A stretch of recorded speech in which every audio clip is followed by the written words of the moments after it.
Imagine un aéroport bondé où tout semble normal, jusqu'au moment où un chien policier réputé pour son calme se fige, tremble, puis se met à hurler devant une fillette immobile dans un fauteuil roulant. Personne ne comprend. Bon, elle ne parle pas, elle serre un sac qu'elle refuse de lâcher tandis que son regard supplie sans un mot. Et quand un homme prétend être son oncle, Faro devient incontrôlable. Ce n'était pas un accident, ce n'était pas un malentendu, c'était le début d'un secret si sombre que seule une enfant silencieuse pouvait le révéler. Restez avec nous car cette histoire incroyable vous laissera sans voix. Avant de commencer, n'oubliez pas de liker et de vous abonner et surtout, je suis curieux, d'où nous regardez-vous? Indiquez votre pays dans les commentaires. J'adore voir jusqu'où voyagent à nos histoires. Le hall principal vibrait comme chaque matin, saturé de valises qui cognent, de voix pressées, d'annonces métalliques qui se mêlaient au ronflement des tapis roulants. Hugo avançait d'un pas régulier, son uniforme impeccablement lissé, la main posée sur la longe de Faro. Le berger allemand marchait à sa gauche, calme, concentré, respirant cette atmosphère familière qu'ils patrouillaient ensemble depuis des années. Rien dans les premières minutes de cette ronde ne laissait présager ce qui allait suivre.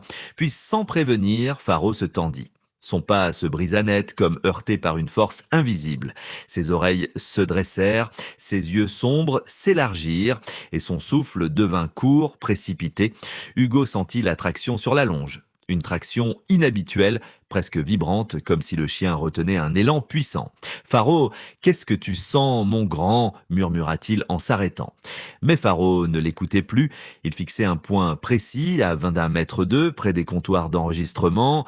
Hugo suivit son regard, une petite fille, à peine 7 ans, peut-être assise dans un fauteuil roulant. Elle ne bougeait pas. Son corps semblait presque trop léger pour le siège, comme si elle s'y perdait. Ses jambes immobiles pendaient, chaussettes tirées trop haut, chaussures roses défraîchies. Elle tenait contre elle un petit sac en cuir, élimé, usé par le temps ou par la peur.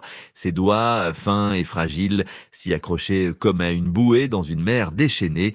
Ce qui frappa Hugo, ce ne fut pas sa fragilité, ni son silence, c'était son regard, un regard vaste, noyé dans une terreur qu'elle semblait essayer de cacher, mais qui vibrait dans chaque tremblement de ses mains. Faro lâcha un son grave, un aboiement étouffé, étranglé, à mi-chemin entre l'alerte et le supplice. Puis un second, plus sec, plus urgent. Ce n'était pas un aboiement d'attaque, c'était l'appel d'un chien qui détecte quelque chose de profondément anormal, quelque chose que les humains ne voient encore qu'à moitié. Autour d'eux, les conversations se coupèrent net, une onde d'incompréhension traversa la foule, on se renfrogna, on recula, des téléphones se levèrent, des mères posèrent la main sur l'épaule de leurs enfants, le brouhaha matinal se contracta en un silence tendu, comme si l'air s'était épaissi. Faro, doucement et doucement, tenta Hugo, le cœur serré, mais Faro tirait encore, non pas pour se jeter sur l'enfant, mais pour s'en approcher. Il avançait à petits pas contrôlés, comme un médecin qui sait déjà ce qu'il va trouver. Sa truffe frémissait, ses pattes tremblaient, son regard ne quittait plus la petite. Hugo sentit une sueur froide lui glisser dans le dos. Faro n'avait jamais réagi ainsi, pas même face aux explosifs, pas même face aux suspects les plus dangereux. Ce comportement-là, non, il ne l'avait vu qu'une fois, lorsqu'un adolescent avait tenté de cacher une crise de panique qui virait à la détresse respiratoire. Un cri de détresse invisible. La petite fille cligna des yeux et dans ce minuscule battement de cils, Hugo vit la panique. Une panique qui n'avait rien à voir avec le chien. Une panique tournée vers le monde entier. « Pourquoi toi ? Et pourquoi maintenant ?» souffla-t-il sans avoir de réponse. Faro fit un dernier pas, tremblant comme une corde prête à rompre. Puis il aboya, fort, puissant. Un seul aboiement qui claqua dans le hall comme un coup de tonnerre. Et dans cet instant suspendu, Hugo comprit que ce n'était pas le début d'un incident banal. C'était le début d'un appel à l'aide, un appel que seule une âme animale pouvait entendre. Hugo s'avança lentement, les deux mains légèrement ouvertes, comme s'il approchait un oiseau blessé, prêt à se briser sous le moindre mouvement brusque. La petite ne leva pas les yeux vers lui. Son visage restait baissé, presque enfoui derrière une mèche de cheveux bruns qui collait à sa joue humide. Le badge accroché à son fauteuil, plié, presque illisible, indiquait un prénom, Maëlys, mais rien dans son attitude ne confirmait qu'elle se sentait vraiment propriétaire de ce nom. « Maëlys, tu m'entends ?» murmura Hugo, sa voix plus douce qu'il ne l'avait prévu. Elle ne répondit pas. Ses doigts se crispèrent davantage sur le sac qu'elle pressait contre elle, un sac trop lourd pour une enfant aussi légère. Sous les gants craquelés, on devinait des mains minuscules, mais quelque chose dans leur tremblement ne ressemblait pas à un simple frisson. C'était un tremblement d'épuisement, de peur retenue, de corps qui ne sait plus comment demander de l'aide. Faro tourna autour du fauteuil lentement, méthodiquement, comme s'il cartographiait un territoire invisible, un périmètre de détresse que seul lui pouvait percevoir. Il reniflait par petits coups rapides, la queue abaissée, les oreilles plaquées, les yeux rivés sur la fillette avec une intensité presque humaine. Il émit un gémissement grave, un son qu'Hugo n'entendait que dans des situations de stress extrême. Autour d'eux, le bruit du hall se transforma en murmure nerveux. « Pourquoi le chien fait ça ? Vous croyez qu'elle cache quelque chose ? Mon Dieu, elle est toute seule. » Certaines personnes reculaient, d'autres attrapaient leurs enfants pour les éloigner.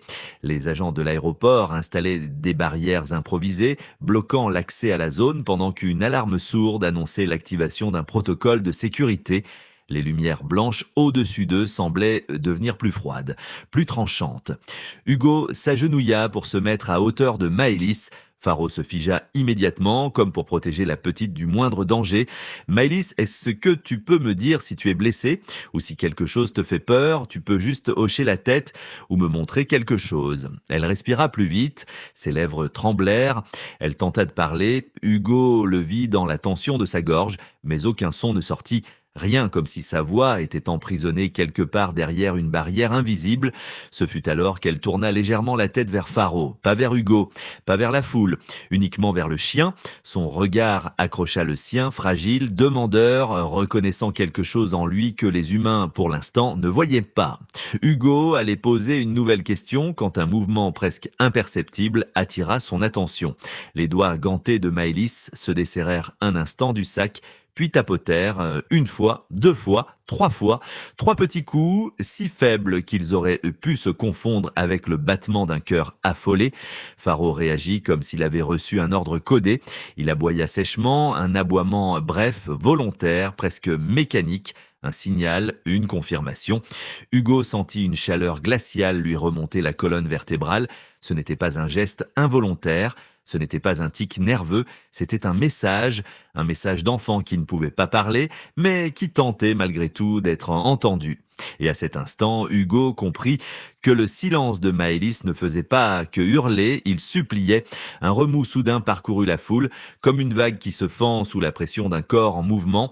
Un homme surgit, essoufflé, les cheveux plaqués sur son front moite, le regard affolé. Il écartait les passagers, répétant d'une voix hachée: « Laissez-moi passer, c'est ma nièce, c'est ma petite !» Hugo se redressa d'un bond, son instinct se tendant comme une corde prête à casser. Les agents tentèrent de stopper l'individu, mais celui-ci se fraya un chemin avec une détermination presque violente. Lorsqu'il aperçut Maëlys, il se précipita vers le fauteuil, bras tendus, comme pour le retirer de force de la scène. Faro explosa. Le berger allemand bondit en avant, aboyant avec une fureur que même Hugo ne lui avait jamais entendue. Ses pattes raclèrent à le sol, son poil se hérissa, ses crocs se découvrirent dans un grondement sourd. Il se posta entre l'homme et la fillette, immobile, prêt à se jeter. Un véritable mur vivant. « Stop !» tonna Hugo en levant la main. « Reculez, ne touchez pas à l'enfant. » L'homme se figea, surpris, puis tenta un sourire maladroit, tiré, trop rapide pour être sincère. « Excusez-moi, je suis bouleversé. C'est ma nièce, vous comprenez, elle a des crises. Elle se fige, elle panique pour rien. Je me suis juste absenté 1 minute. » Maëlys leva les yeux vers lui et le monde sembla tomber en silence. Son visage déjà blême se vida de toutes couleurs, ses lèvres se pincèrent dans une grimace muette, ses pupilles se rétractèrent comme si elles venaient de croiser la source même de son cauchemar. Son petit corps se replia contre le dossier du fauteuil, cherchant à disparaître dans la matière. Pas un mot, pas un cri, seulement une terreur pure, visée, précise, dirigée uniquement vers cet homme. Les deux agents l'entourèrent, lui demandant ses papiers. Il bafouilla, ajouta des détails contradictoires, un voyage soi-disant improvisé, puis prétendument prévu depuis des semaines. Un départ pour Paris, puis pour Barcelone. Sa voix se cassait, sa respiration s'accélérait. Il tentait de justifier ses incohérences par le stress, par l'agitation de la scène. Je vais juste la prendre, c'est fragile, elle ne supporte pas les foules, laissez-moi. Hugo se plaça à son tour entre lui et la fillette. Non, vous ne la touchez pas tant que nous n'avons pas vérifié votre identité. L'homme insista, sa voix glissant vers une agressivité mal contenue. Faro répondit par un grondement profond, menaçant, presque animal. Hugo se pencha vers Maëlys, son visage adouci, son souffle maîtrisé malgré la tension qui lui tordait le ventre. Maëlys, est-ce que tu le connais, cet homme? Est-ce vraiment ton oncle? Elle gardait le sac serré contre elle, ses petites mains tremblant si fort que les gants bruissaient. Puis lentement, très lentement, elle desserra un poignet. Hugo vit le geste avant même qu'il ne l'entende. Tape, tape, tape, 3 petits coups contre le cuir du sac. Une nouvelle fois, Faro interpréta l'appel avant tous les autres. Il hurla, un aboiement vif presque transpercé par l'urgence. Hugo sentit son estomac se contracter, elle venait de répondre, et sa réponse était un avertissement, pas un lien familial, pas une reconnaissance, pas une hésitation, un danger incarné. L'homme devant eux n'était pas venu pour protéger Maëlys, il était venu pour la récupérer. La salle d'examen était petite, blanche, presque trop propre pour accueillir tant de douleurs. Les néons diffusaient une lumière froide qui coupait les silhouettes avec netteté, comme pour mieux révéler chaque tremblement, chaque souffle brisé. Maëlys était installée au centre, dans son fauteuil minuscule, au milieu de cet espace clinique. Ses doigts agrippaient son sac comme on agrippe la dernière chose qui vous rattache au monde. Hugo referma doucement la porte derrière lui. 2 agentes se tenaient en retrait, prêtes à intervenir sans brusquer la fillette.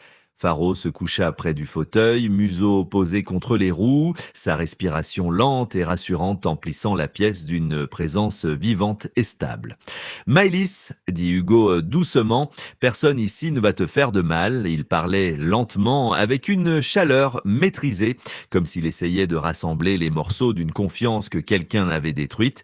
La fillette secoua la tête, pas pour nier ses paroles, mais pour dire « non, je ne peux pas ». Elle serrait le sac contre son ventre si fort que ses bras tremblaient.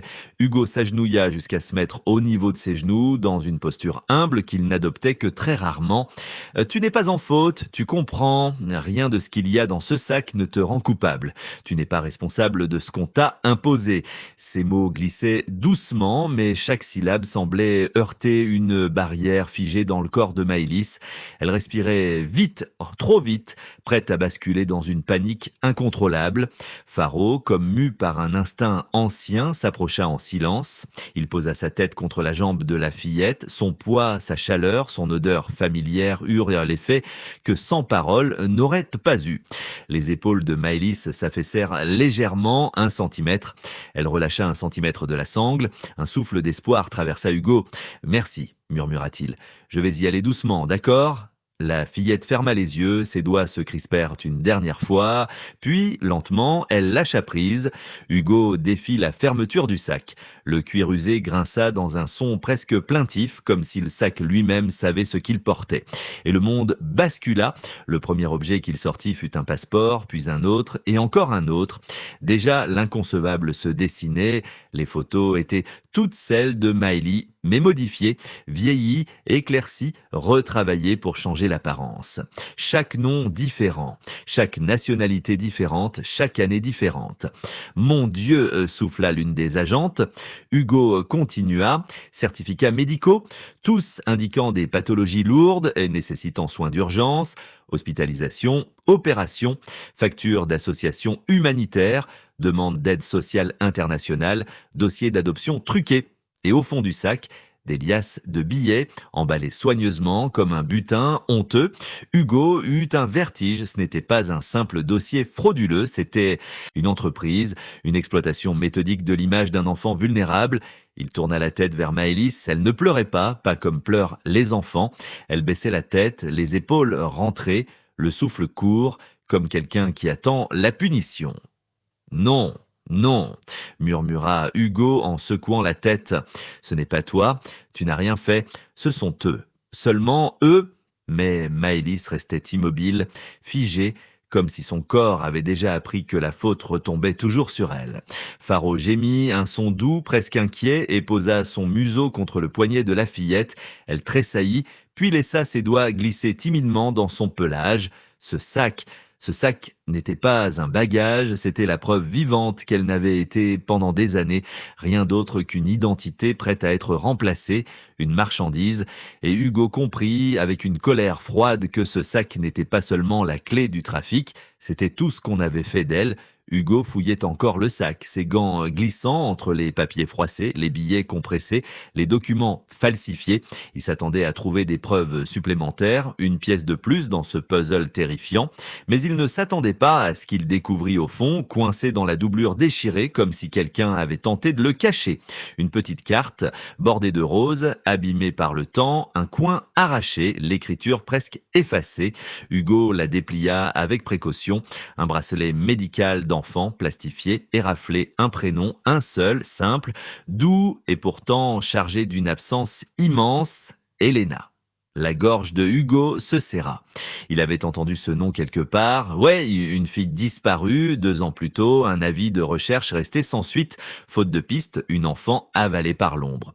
Il releva les yeux vers la fillette. « Elena, c'est toi, n'est-ce pas ?» Elle se figea, sa respiration se coupa net. Ce n'était pas un refus, ce n'était pas une incompréhension, c'était un choc, celui d'entendre, peut-être pour la première fois depuis des années, son vrai nom. Ses lèvres tremblèrent, ses doigts se crispèrent sur l'accoudoir du fauteuil. Hugo sentit une rage froide lui monter. Comment pouvait-on effacer ainsi l'identité d'un enfant?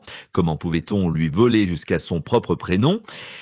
Elena, continua-t-il d'une voix douce, est-ce qu'ils t'ont forcé à rester dans ce fauteuil? Est-ce que tu pourrais marcher si on te laissait faire? Elle baissa les yeux vers ses jambes, raides et immobiles. Puis ses doigts glissèrent légèrement hésitants vers son sac. Tape, tape, tape, 3 coups.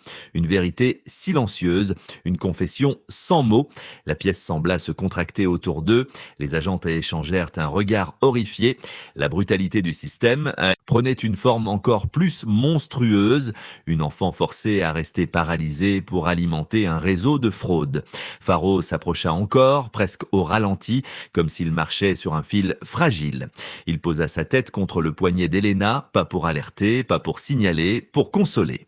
Elena toucha son pelage, un contact timide, tremblé, mais réel, et quelque chose se fissura. Une barrière que personne n'avait pu franchir jusque-là. Sa gorge s'anima, un souffle d'air s'échappa. Puis, dès comme si elle rassemblait ce qui lui restait de voix, elle murmura « Aidez !» Le mot était presque inaudible, brisé en deux, râpeux comme s'il sortait d'un gouffre de silence forcé. Hugo sentit un frisson lui traverser la peau. Elle n'avait pas parlé depuis combien de temps, combien de menaces, combien de punitions avaient muselé cette voix d'enfant. Mais Elena n'avait pas terminé. Elle inspira, un geste si difficile qu'on aurait dit qu'elle affrontait une montagne, puis elle ajouta d'un souffle tremblé « Mon bébé », un silence total envahit la pièce. Les agentes se figèrent. Hugo cligna des yeux, certain d'avoir mal entendu. « Ton bébé ?» répéta-t-il, la voix soudain rauque. « Un petit, un enfant avec toi, où est-il » Elena tremblait, ses doigts agrippant de nouveau le sac, ses yeux cherchant Faro comme un phare dans un océan noir. Hugo sentit son cœur basculer dans une urgence nouvelle. Ce n'était plus seulement une victime à sauver, il y en avait un autre. Plus jeune, plus fragile, peut-être déjà en danger à cet instant même, la pièce, déjà lourde, se chargea d'une tension électrique. « Elena » dit-il d'une voix pressante mais douce, « s'il y a un bébé, où est-il? Avec qui ?» Elle tenta de parler, mais sa voix se brisa encore. Alors elle fit ce qu'elle savait faire. Son doigt trembla, puis elle pointa la porte, là où était détenu le faux oncle.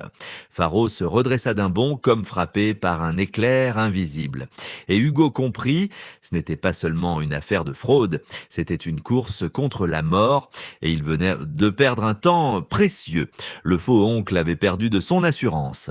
Il n'essayait plus de jouer aux parents paniqués, son masque s'effritait sous les questions répétées, sous les silences trop longs, sous le regard insistant de Faro qui, chaque fois qu'il approchait, grondait comme si la vérité entière vibrait dans sa gorge. Finalement, l'homme céda. Il baissa les épaules, respira court, puis dit une phrase qui glaça l'air de la salle. Je ne suis qu'un intermédiaire. Hugo sentit son sang se tendre. Intermédiaire pour quoi? Pour qui? L'homme hésita, mais un frisson visible traversa son corps. Son sac à bandoulière glissa de son épaule. Une agente le saisit, l'ouvrit. À l'intérieur, 4 passeports d'enfants avec leurs photos en tenue d'hôpital, une pile de formulaires de transfert international, plusieurs téléphones jetables et une petite boîte métallique hermétiquement scellée. Quand l'agente l'ouvrit, un tissu plié apparut. Hugo fronça les sourcils. C'était un lange, un vrai, avec, incrusté dans les fibres, une odeur douce, lactée, fragile. Faro s'approcha immédiatement, renifla, puis recula brusquement en émettant un aboiement profondément alarmé. « C'est quoi ça ?» demanda une agente, secouée. Hugo comprit avant même de formuler la pensée. Faro reconnaissait l'odeur d'un nourrisson. Le faux oncle tenta de reculer, mais les agents le plaquèrent contre le mur. « Où est le bébé ?» explosa Hugo. L'homme secoua la tête. Je transporte juste, je ne sais pas où je ne suis pas le chef. Mais Faro, lui, ne perdait pas une seconde. Le chien tira la longe, se mit à tourner en rond, ses pattes griffant nerveusement le sol comme s'il capta une piste qui s'échappait déjà. Puis d'un coup, il bondit vers la sortie, la truffe au sol, haletant, l'urgence imprimée dans chaque muscle. « On le suit !» cria Hugo. Ils sortirent de la zone sécurisée, traversant un couloir où les néons clignotaient. Faro avançait vite, trop vite pour un simple flairage. Il savait où aller. Il reniflait, accélérait, s'arrêtait, repartait, tirait Hugo dans les couloirs techniques interdits au public. « À gauche !» cria un agent en suivant le signal de Faro sur le GPS interne. Les portes de service claquèrent sur leur passage. Un grondement sourd provenant des tapis roulants résonnait sous leurs pieds, comme un battement de cœur mécanique. Au détour d'un couloir industriel, une silhouette apparut. Un homme en gilet fluorescent, faussement banal, faussement employé. Dès qu'il aperçut Hugo et Faro, il blêmit, puis se mit à courir. « Arrêtez-vous !» hurla Hugo. Mais l'homme sprinta, se faufilant entre deux chariots de bagages. Faro tira si fort que la longe échappa des mains de Hugo. Le chien jaillit comme une flèche, dépassant les agents, les obstacles, bondissant par-dessus un tapis roulant où défilaient des valises abandonnées. L'homme tenta d'ouvrir une porte de maintenance, mais Faro était déjà sur lui. Il bondit, toute griffe dehors, et planta ses pattes sur son torse, le projetant au sol avec une force brutale. Le fugitif chuta, étouffé, incapable de reprendre son souffle. Faro grogna au-dessus de lui, menace vivante, immobile, irrésistible. « Ne bougez plus !» lança Hugo en arrivant, arme dégainée, mais un bruit attira leur attention derrière eux. Un grondement de moteur, un froid soudain. La porte du hangar adjacent était ouverte. Ils entrèrent. Et ce qu'ils virent fit reculer l'une des agentes. Un conteneur métallique ouvert, la vapeur froide s'en échappait comme un souffle mortuaire. À l'intérieur, allongés sur des couvertures fines, 3 enfants. Leurs yeux étaient mi-clos, leur corps mou, leurs jambes inertes, drogés, vivants mais silencieux comme des ombres. « Mon Dieu !» souffla Hugo. « C'est une chaîne de transfert. Ils allaient les expédier comme des colis. » Le sang d'Hugo vibrait dans ses tempes. Le bébé d'Elena, était-il l'un d'eux? Était-il déjà passé dans un autre conteneur, dans un autre avion, dans une autre ville? Une question déchirante lui brûla la poitrine. Et si le nourrisson n'avait plus beaucoup de temps? Faro se tourna vers lui, aboya une fois, bref, tendu. Comme pour dire, la chasse n'est pas terminée.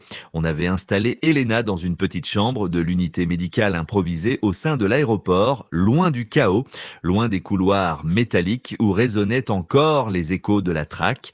La pièce était simple, éclairée par une lampe douce qui atténuait la pâleur de son visage.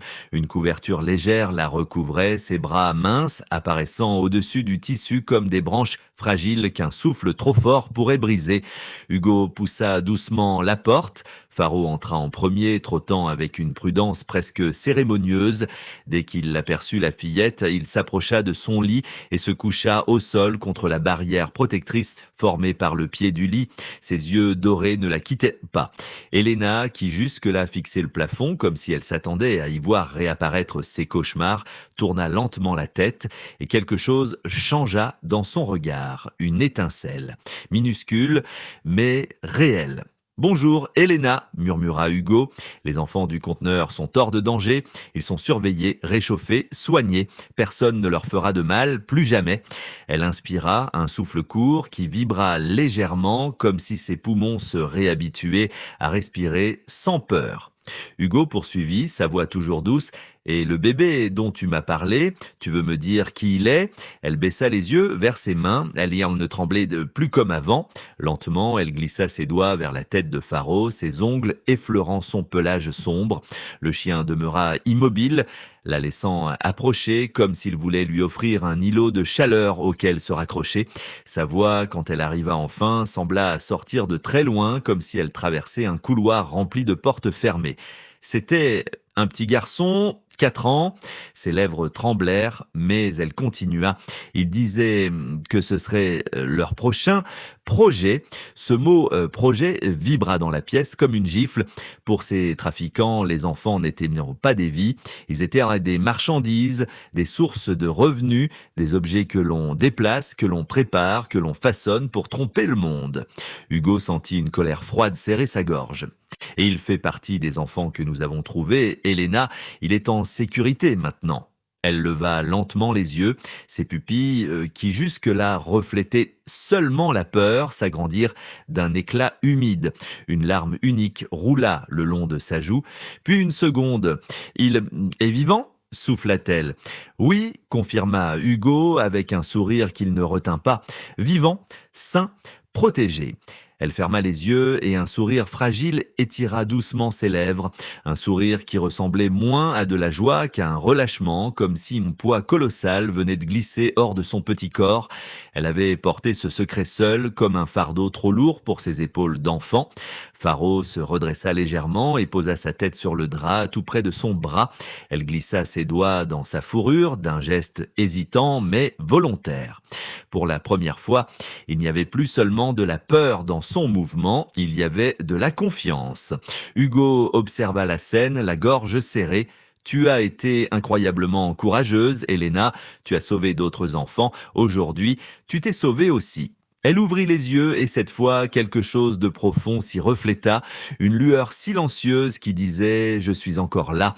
Le monde n'était pas redevenu sûr, elle n'avait pas retrouvé sa famille, sa voix était encore cabossée, fragile, prête à se briser au moindre souffle. Mais pour la première fois depuis longtemps, la peur recula d'un pas et la lumière entra, un peu. Les couloirs de l'aéroport bruissaient à nouveau, annonce au micro, valise à roulettes, conversation pressée. Le monde reprenait son rythme comme si la terre n'avait pas tremblé quelques heures plus tôt, mais dans l'infirmerie, le temps restait suspendu, tenu en équilibre par la fragilité d'une enfant et la force tranquille d'un chien. Elena était assise au bord de son lit, les jambes enveloppées dans une couverture douce. Ses yeux, encore cernés par l'épuisement, scrutaient la porte avec une tension fébrile. Faro, fidèle sentinelle, reposait à ses pieds. Sa respiration profonde berçait la pièce comme un rappel constant. « Tu n'es plus seul ». Un pas précipité se fit entendre dans le couloir, puis un cri étouffé, un souffle coupé. 2 silhouettes apparurent dans l'encadrement, un homme et une femme, le visage ravagé par l'angoisse, les mains tremblantes. Les parents, la mère fit un pas, puis s'arrêta comme frappée par la vue de cet enfant si changé, si amaigri, si petite dans cette blouse d'hôpital. Elle porta une main à sa bouche, étouffant un sanglot. Le père, lui, sembla vaciller, sa gorge se serrant dans un bruit muet. « Elena, mon cœur. La fillette ne bougea pas immédiatement. Ses doigts cherchèrent instinctivement la fourrure de Faro. Elle s'accrocha à lui comme à une bouée dans une mer qu'elle n'était pas sûre de reconnaître. Le chien se redressa légèrement, lui donnant la force qu'elle n'avait pas encore. Alors lentement, Elena leva les yeux.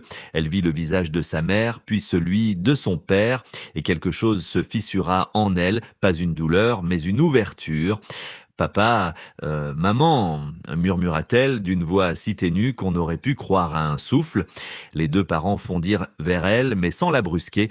Le père tomba à genoux, la mère effleura les joues de la fillette du bout des doigts, comme si elle réparait une porcelaine fine.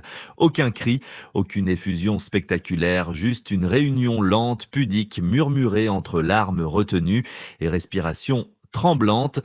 On est là, mon ange. On est là maintenant, répéta la mère, incapable d'autres mots.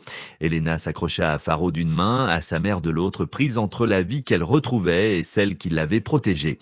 Hugo observait la scène, le cœur serré.